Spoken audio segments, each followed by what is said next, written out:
সব দাঁত আছে, পুরোটাই মারির লেভেলে নেমে এসছে।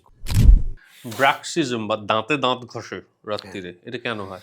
ব্রাক্সিজম কিন্তু মেনলি ডিসঅর্ডার, নিউরোলজিক্যাল ডিসঅর্ডার, ব্রেনের ডিসঅর্ডার।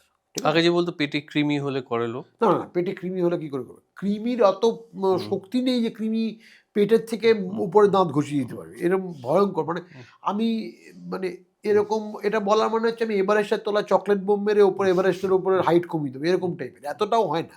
কৃমি কি করে হবে? হয় না। ব্রাক্সিজম যেটা হয় হতে পারে পেশেন্টের স্ট্রেস লেভেল বেশি, এটা কিন্তু অধিকাংশ সময় নিউরোলজিক্যাল ডিসঅর্ডার। কিন্তু সেটা দাঁত দিয়েও আমি ট্রিট করতে পারি, কারণ আমাকে তো বন্ধ করতে হবে।